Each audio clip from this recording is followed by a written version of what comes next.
vos vale dalle gare santica possessione.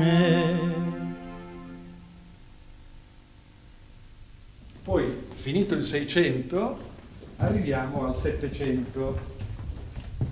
Dobbiamo tornare indietro, quindi per il realizzatore che non ha Sgarbi come guida c'è il problema che non è così facile poi ricucire il percorso. Il quale percorso continua con il capolavoro del Baciccio, pittore genovese, che è l'unico ritratto firmato e datato che si conosca, ed è firmato qui, è il cardinale Giulio Spinola di Giovanni Battista Gaulli 1668, ed è meraviglioso perché, come dice il Ratti, lui è l'unico pittore che i modelli invece di tenerli fermi li fa muovere. Se pensi a questo, che pure è un capolavoro, vedi che è ingessato, che è fermo. Questo qui lui diceva che i suoi modelli li faceva muovere. Infatti ha questa faccia un po' da ubriaco, no? Sembra dipinto su vetro, ed è meraviglioso, che pochi dipinti miei ci sono più di questo, proprio per questa morbidezza tra la cera e il vetro, che lo rendono sublime. Quanto è la faccia da scemo questo, tanto è meraviglioso in questa trasparenza, in questa. Poi arrivi qui, questo è più divertente, perché lui ha l'aria più, questo è più letterario, un personaggio, questo è il famoso Cardinal Chigi, una specie di Berlusconi del suo tempo, committente di artisti, che scopava tutte le donne che trovava, amava le Ferrari, cioè al suo tempo le carrozze, le vesti lussuose, era la dannazione. Lui è il nipote di Alessandro VII, che è il successore di Innocenzo X, quindi in un momento in cui la Roma barocca è al suo trionfo, e si fa ritrarre, nella mostra poi porteremo anche il ritratto di lui da cardinale con la parrucca, si fa ritrarre in vestaglia per un amante, per un quadro che oggi vediamo tutti, ma allora era un quadro segreto, perché era un quadro in cui lui si fa vedere con la canottiera, con la spilla di smeraldi e senza parrucca, con una voglia alla Gorbaciov, con questa vestaglia meravigliosa, ma un quadro che non poteva essere un quadro pubblico, perché non era vestito da cardinale. Questo vestito da cardinale c'è l'aria da ubriacone. Questo qui c'è un'aria più furba, però dal punto di vista, a parte il significato e la forza di questa idea, questo è un quadro di idea, ma come pittura si sente che non si può confrontare il Vouet al Baciccio. Il Baciccio è un genio assoluto e lui è un pittore bravissimo, ma molto più fermo. Non di meno il quadro è un capolavoro per le ragioni che ho detto, questa specie di Oscar Wilde antelitteram, e chiunque lo vede penserebbe a un quadro dell'Ottocento, invece è 1680. D'altra parte il pittore può esprimere una qualità formidabile, come si vede qui. Vouet è un pittore, qui questo è dipinto anche meglio dell'altro, il quadro è meno interessante per le ragioni di contenuto, ma prova che il pittore ha una bellezza, e poi soprattutto gli piace questo clima un po' dandy. Al contrario Solimene, il napoletano, invece che il dandy fa il guerriero, che però come Bush ha qualche dubbio su quello, forse Bush non ce l'ha, sulla guerra che ha appena stabilito, per cui ti guarda e dice beh, la guerra l'ho fatta, stronzo sono, però non è così, come dire, nella certezza assoluta di quello che ha fatto. Quindi questa bella faccia mi è sembrata una buona ragione per scegliere questo di Solimena, come questa furbetta di Rosalba Carriera, pittrice vaporosa, ma come dice Roberto Longhi, nessun pittore è stato capace di dipingere caratteri forti come questa pittrice, che è apparentemente leggera e vacua. Qui, come il quadro di Paolini, c'è un quadro di Onorio Marinari, parente di Carlo Dolci, l'ultima opera che si conosca sua, fatta a 85 anni, come si vede dalla scritta che c'è scritta dietro. C'è una scritta dietro in cui lui racconta questo. Questo ritratto mi fu fatto da Onorio Marinari in età sua di 85 anni, a me fratello Giuseppe Salvetti, che è lui, scultore, mentre io gli facevo il suo ritratto in terra poi cotta. Quindi questo è l'autoritratto del pittore, che si ritrae attraverso la scultura che gli ha fatto lo scultore che lui sta ritraendo, e lui appare come un'immagine dall'aldilà, perché sembra un fantasma, in realtà è una terra cotta prima di essere cotta, e quindi è il gioco fra il pittore che dipinge il giovane e lo scultore, cioè il pittore che dipinge lo scultore e dipinge se stesso nella scultura. Dalla scritta finale poi si ricava che forse erano anche un po' checche, perché dice: dissi mio zio per l'amore che ci portavamo, benché parente di parenti, cioè allude a uno strano rapporto fra i due. Infatti lui ha quest'aria un pochino, per cui vabbè, questo rimane. Ma dietro la scritta, infatti volevo esporlo anche da dietro, perché la scritta è molto letteraria e molto bella. 1711, ed è l'ultima opera che si conosca da Onorio Marinari. Qui si arriva a un'altra area, sempre questo bolso prete di Alessandro Longhi, con questo bel fazzoletto in mano, questa specie di Pavarotti un po' suonato, e questa faccia da ingenuone che è un po' come se fosse ingrandito uno dei personaggi delle conversazioni degli interni di Pietro Longhi, quelle figure piccole come se fosse ingigantito, ma però è piccolo psicologicamente, si vede che ha un cervellino questo. Questo invece è un volto di pietra, come se non potessi entrargli dentro, un cardinale terreo e tetro che ho voluto, anche se il pittore è completamente sconosciuto, ma è firmato 1740 Duprat, ed è un pittore piemontese che rappresenta questo personaggio con questa faccia impietrita che mi sembrava molto efficace a rappresentare proprio la fine di un potere temporale della Chiesa. E questa, allo stesso modo, invece, una figura del Cerutti con questa riuccia un pochino così da donna. Questo è il Carlo Borromeo di Francesco Orso, che andrà alla mostra di Testori, e allora all'altra sede verrà una bellissima cera di una Savoia meravigliosa, di questo che è stato il più bel ceroplasta del Settecento piemontese, Francesco Orso. Questo è Cerutti. Questo comunque è divertente perché è un personaggio buffonesco, no? Un'interpretazione con una pittura post-rembrandtiana, una pittura data quasi con le mani, che crea questo personaggio di vecchione che festeggia. Questo invece è l'autoritratto, potentissimo, e questo è l'autoritratto di Cerutti, messi a confronto per mostrare due psicologie. Questo è il prete un po' lubrico, un po' morboso, e questo il pittore dei poveri, il pittore del proletariato, il pittore degli ultimi, che infatti sono qui. Gli ultimi sono in questo capolavoro di Cerutti, in cui è talmente poco importante, così come le cieche di Carracci, la donna, che non ne vediamo neanche il volto, perché tanto non contano una storia. C'è il bambino, stai zitto, dice al padre o al fratello minore o al fratello maggiore per non svegliare la mamma che dorme, è stanca dopo una giornata di fatica, e che comunque non è un personaggio perché non occorre vedere nella faccia. Sono più espressivi le due uova, questa bellissima natura morta. Quindi è interessante come antiritratto, come ritratto degli ultimi, e quindi qui comincia in qualche modo anche un'epopea, diciamo, proletaria della pittura della realtà, inaugurata con Caravaggio e che Roberto Longhi fa arrivare infatti fino a Cerutti. E con questo quadro, e soprattutto il Bonomini, pittore di Vanitas in una bellissima chiesa vicino a Bergamo, finisce la parte antica con questo dipinto che rappresenta uno scheletro che annuncia il destino di uno di noi in mano alla solita clessidra. Quindi qui si chiude il Settecento e poi la mostra continua con il secolo nuovo. Qui appunto, andando avanti, questo lo si vede dopo, l'ho messo qua per ragioni di spazio, ed è il capolavoro di quel Gherardo Dottori, celebre per le aeropitture, prima che diventi futurista, in una fase di simbolismo divisionista, con l'umanità, di cui non si vedono i volti, un'umanità proletaria, un'umanità davanti al mare della vita, con la visione della salvezza. Quadro bellissimo, poi non ha più fatti di così belli lui. Però mi interessava il soggetto, perché questi che tirano sulle mani, che non si vedono, insomma, sono proprio l'umanità negata, l'umanità senza l'individuo.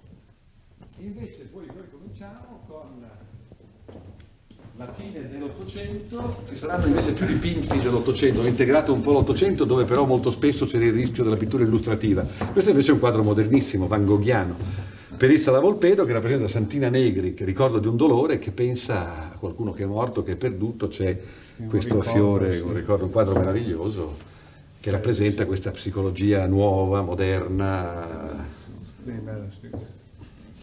E così bellissimo il Boldini, che non è facilissimo trovare in un ritratto come questo, perché c'è questa mano rapace del pittore, è uno dei suoi capolavori.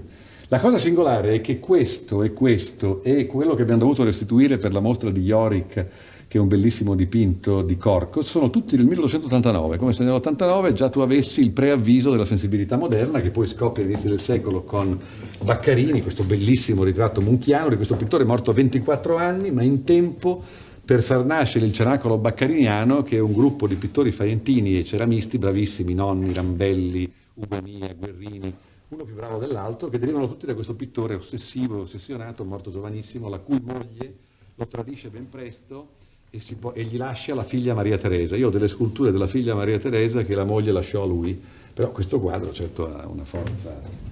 Lo stesso clima lo trovi nel Boccioni ultimo questo autoritratto del 1913, l'anno prima che morisse, con un quadro futurista dietro e questa faccia in ombra, e lo trovi anche in Viani 1911, questa maschera al posto del volto. Questa è una scoperta mia assoluta, che ho fatto la mostra Ciclo degli artisti a Torino, Muratti, che era un amico di Casolati e che nel 1907 è capace di fare un ritratto di questa intensità. Qui naturalmente Boccioni nel 9, l'altro Boccioni che non è qui, è nell'altra sede della mostra dove ci sono i giovani e quindi l'abbiamo lasciato là, e questo Cominetti genovese, cioè il vostro Roccardagliata Ceccardi, che è divisionista e futurista insieme. E questo invece, di cui la cronologia non è facile, potrebbero battere ancora verso la fine dell'Ottocento, è una scultura che io trovai molti anni fa e di cui non trovavo nessuna indicazione, finché un giorno una mia fidanzata, che era poi l'ex moglie di Carmelo Bene, mi porta un catalogo della Biblioteca Zelantea di Acireale. Io la apro, c'era tutto questo, è il più grande scultore siciliano, ma non si conosce in Italia, tra 800 e 900, ha fatto Garibaldi, ed è La Spina, che qui sembra proprio uscito dai Malavoglia, sembra uno dei... E io lo vedo un misto fra Gemito e Marino Marini, perché è potentissimo nella plastica, quanto misconosciuto, e quindi l'ho voluto mettere quasi a riscontro di questo estremo realismo rispetto a questo capolavoro invece futurista, che è Morbiducci, con questa faccia che sembra una maschera di gomma, e dove l'avanguardia si manifesta proprio nella liberazione assoluta dalla forma illustrativa e naturalistica che c'è invece in quello. E questa è 1907, siamo sempre in questi anni, la moglie di Ugo Ietti, il direttore del Corriere della Sera, Fernanda Oietti, di Oscar Ghiglia. Questo Benvenuto Ferrazzi, questo tema munchiano della sofferenza, che poi corrisponde abbastanza alla stessa cosa di questo, e questo vostro genovese Boncinelli, che ha fatto 6 sculture, su cui c'è una monografia che lo paragona a Dino Campana, e qui rappresenta la cieca, quindi ritorna il tema dei ciechi di Carracci, ma è un'opera che si volge alla piena modernità e a questa appunto rappresentazione di un'arte dei poveri, di un'arte dei...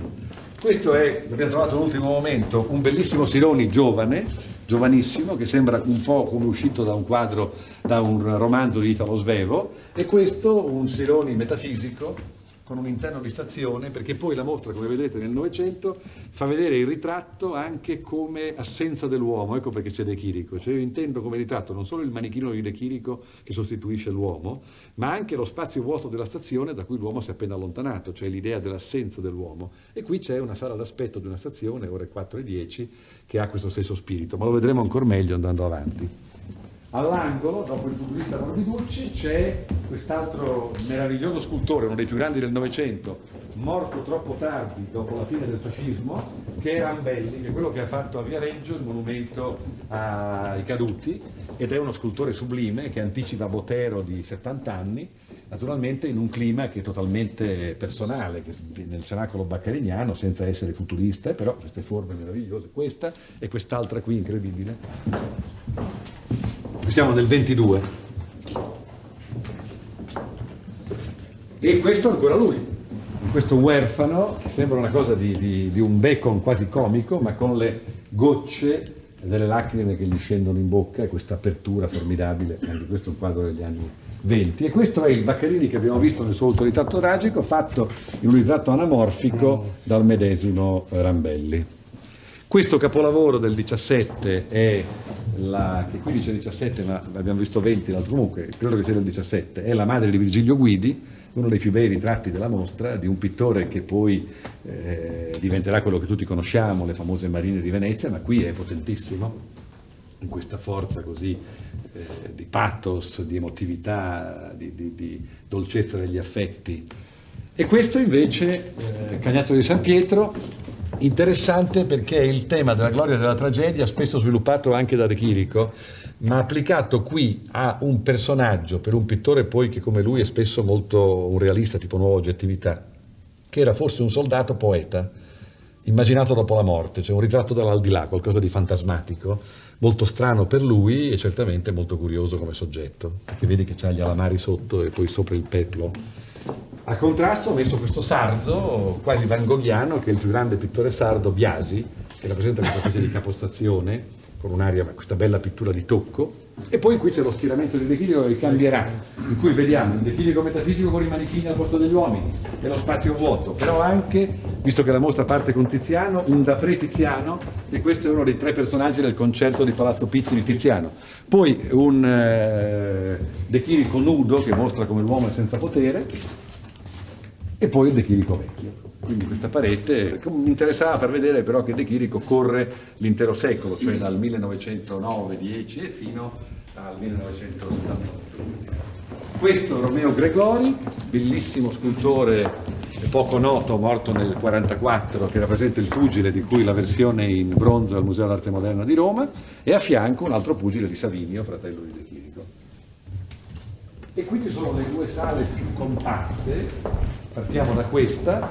Qui c'è Zanelli, che è l'autore del Fregio dell'Altare della Patria al Vittoriano, in un'opera del 1937 che io ho scoperto dopo che nella fotografia del suo studio nel 1942 c'era il gesso che doveva teoricamente essere col gruppo dei gessi finiti al Vittoriano, quello l'ha rubato.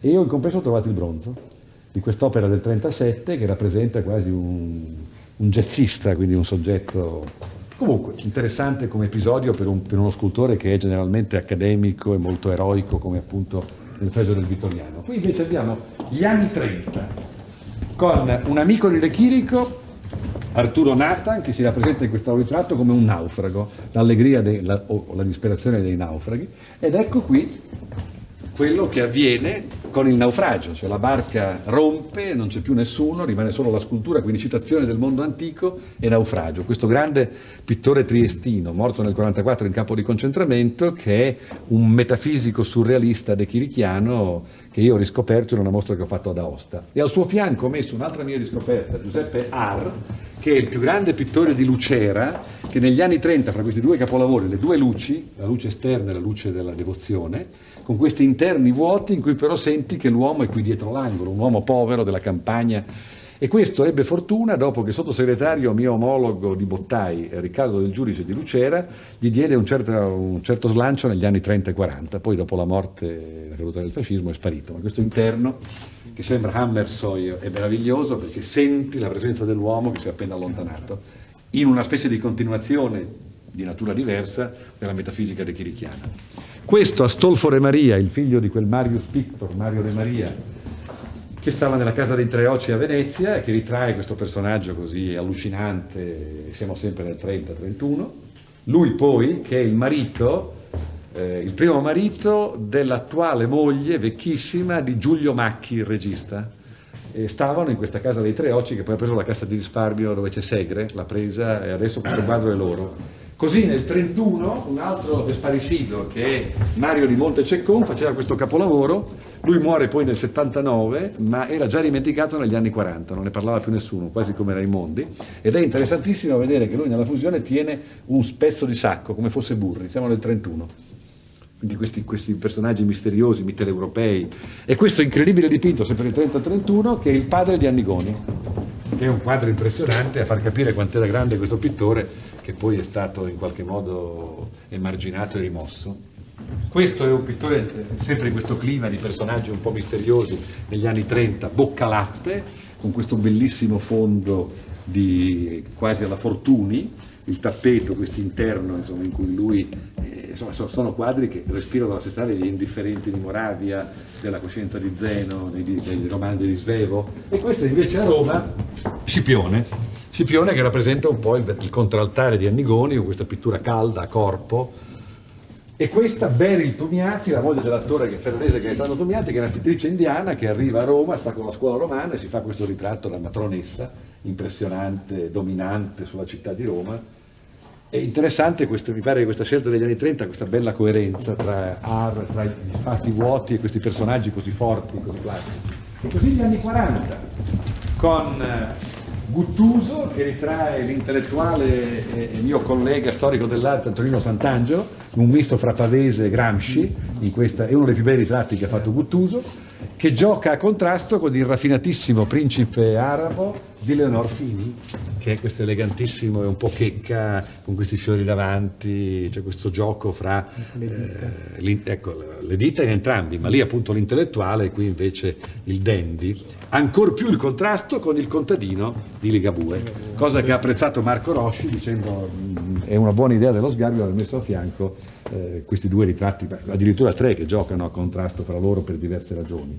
E questo ancor più altro pittore contadino di cui Einaudi ha pubblicato un romanzo, mi ricordo ancora, Ghizzardi, che è un altro tra Gualtieri, Boretto, dove ha fatto una bellissima casa affrescata. Anche lui qua sembra Freud, sembra un... Questo Calandri l'ho messo perché mi interessava questo gioco delle finestre. La finestra è un tema analitico della separatezza fra l'uomo e la donna, che ritrovi perfettamente in quel capolavoro di Pirandello. In Pirandello trovi la madre e la figlia separate da una porta come due generazioni, questo è molto incorniciato, insomma il gioco fra questo spazio unico ma diviso è lo stesso che ritrovi nel Calandri. E Pirandello, d'altra parte, è anche l'autore di questo bellissimo autoritratto baconiano pieno di introspezione negli anni 40 e anche di quest'altro autoritratto dove lui febbricitante. Ne metteremo di più poi a Palermo, essendo siciliano Pirandello ed essendo un pittore di una drammaticità introspettiva senza paragoni. Questo invece è l'unico vivente che io do però fra i morti, che è Guarienti, il che legittimerà la presenza di Martinez, perché questo è un quadro del 46, capolavoro neoquattrocentesco, un'opera impressionante di Guarienti, nel momento in cui insieme a Annigoni, Schiltian, Acci e i due Bueno fonda questo gruppo di pittori moderni della realtà che poi fallirà e si spariranno e poi l'arte astratta avrà. Questo è proprio l'ultimo quadro realista e surrealista insieme. Tra l'altro di quel gruppo c'è a parte anche Leonor Fini. Poi lo sviluppo di Guarienti sarà in chiave surrealista e dopo la morte della figlia di incidente stradale in chiave metafisica, cioè sparirà ogni presenza umana. Ma qui nel 46 è ancora così potente. E anche lui va bene a contrasto con Guttuso, questo è il realismo intellettuale e questa una specie di astrazione nella citazione della pittura antica. Non vos vale dalle gare santica possessione.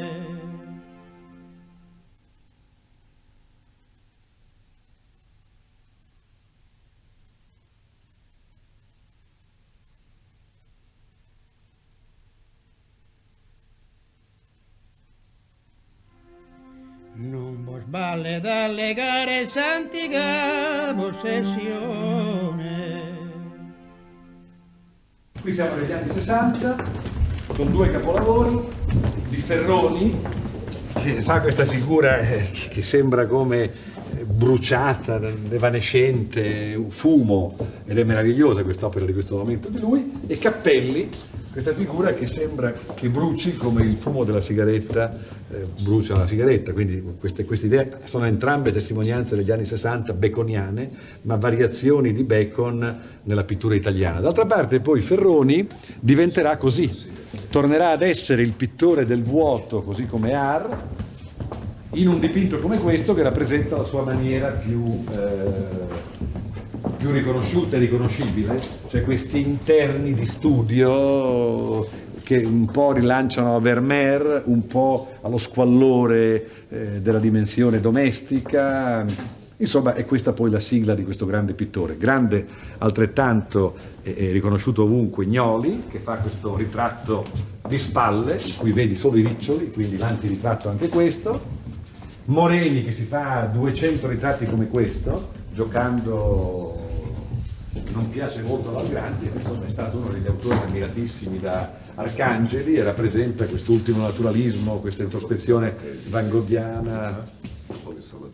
Sì, comunque questo qui è il quadro più controverso. Questo meraviglioso invece è l'ultimo dei Tito, anzi il penultimo, Ettore Tito, il grande pittore veneziano, Luigi Tito, che è morto pochi anni fa, che fa questa cosa che sembra settecentesca, e c'è oggi un figlio di lui anche. E poi da ultimo, quello di cui non si può pubblicare la riproduzione, De Dominicis, quello che divenne famoso esponendo il mongoloide alla Biennale di Venezia, che è questo. In questo quadro, che è una specie di omaggio alla Gioconda di Leonardo, questa però umanità un po' marziana, no? Queste figure di un'umanità che non esiste. Infatti è il ritratto di Auronia, 99 anni e 99 luoghi, cioè questi giochi di una dimensione diversa dell'essere umano che aprono a un orizzonte che poi finisce con questo è morto 3-4 anni fa e quindi qui si chiude la parte, diciamo, storica. Poi ci sono delle curiosità iper sgarbiane, Boccalatte credo che non sia mai stato esposto se non da me. Da quando lui è morto, nessuno ha più saputo che quadro impressionante. Ma dobbiamo ricordarci la cornice, che è qua in deposito.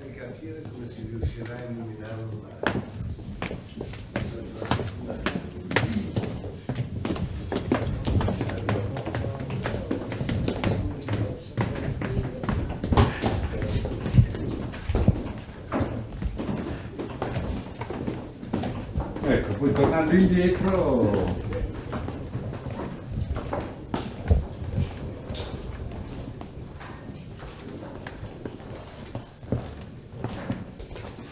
diciamo qui sono gli anni dal 1550 al 1590 e qui sono gli anni dal 1505 al 1530.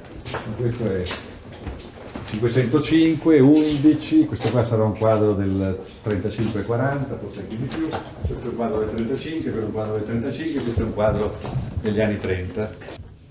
57 quello lì, questo qui sarà un quadro dell'80, questo è un quadro dell'80, questo è un quadro dell'80, questi due quadri dell'80, 84, questi due qui, 84, quello lì è un quadro della fine del 500 e poi si comincia all'inizio del secolo nuovo con il teschio, poi arrivi qui sei verso il 1620, qui sei verso il 1620, 1620-25, 1615, 1610 qui, questi sono gli anni 10-15, questo è anche questo primi anni qui gli anni 30 e 40 del 600, quello del 25 e poi lì arrivi verso gli anni 50-60 del 600, 50-60 e così via.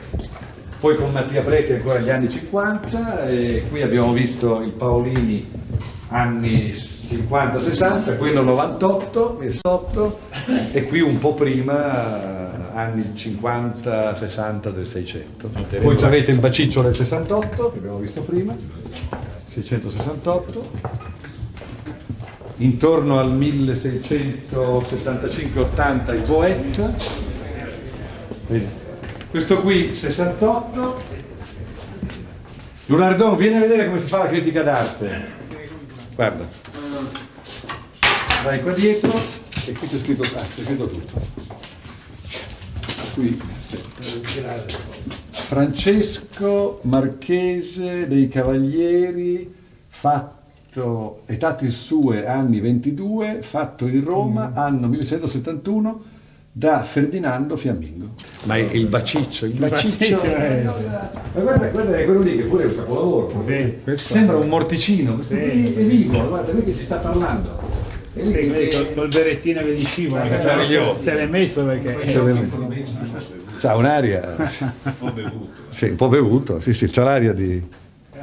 E questo con quest'aria da fighetto, e questo qui con l'aria crudele, vedi? E questo pure dietro, è difficile staccare questo, ma la scritta dietro è bellissima. Molto bello. Quello è datato dietro, 740, quindi insomma. C'è il museo dei pittori sardi, la bellissima collezione. Pensa che io in Grao ero convinto, a parte il politico, che fosse collezione solo di Morandi, che è una cosa 30 Morandi. Invece questa collezione di Morandi ha comprato tutte le cose più curiose del Novecento e ha un bellissimo museo delle cose che ha lasciato. A questo museo hanno annesso la collezione dei pittori sardi, fra cui c'è un certo Soddi che ha fatto un paravento meraviglioso di cui abbiamo scoperto che l'autore è ancora vivente, 93 anni. L'hanno trovato adesso. E lì dentro, nel percorso della mostra, ci sono una ventina di dipinti dei pittori giovani viventi, che sono la seconda parte della mostra, che si chiama Altre solitudini.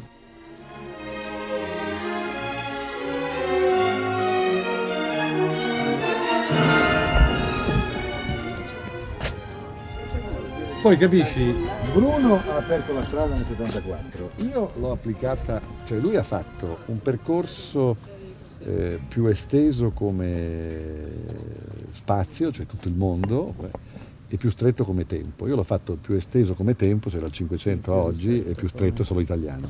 E invece da qui è uscita la mostra di Verona, La creazione ansiosa, che sviluppa sempre questo tema, cioè soltanto nel Novecento il tema dell'ansia, insomma, naturalmente con i soliti Munch, Schiele, quello che si può prevedere da Picasso a Bacon. Però nello scegliere i contemporanei ci ha messo una pittrice che si chiama Manzelli, che vedete domani, che c'è anche nella mostra nostra, quindi alla fine i temi si sono trovati, quella è la creazione ansiosa, questa è la ricerca dell'identità. Deve essere una mostra interessante. Questa qui ha il coraggio di sfondare nell'antico, ma dall'altra parte da Antonello e dalla malinconia di Dürer il tema c'è, comincia lì. Certo. Quindi nella modernità è più facile, nella modernità c'è Freud, è più facile per la modernità, è tutta così, Giacometti, Bacon, però andare a cercarla in Giorgione, in Lotto, in Artemisia, quello secondo me era più da Sgarbi, insomma, così lo fa. Bene. Non vos vale dalle gare santica possessione, non vos vale dalle gare santica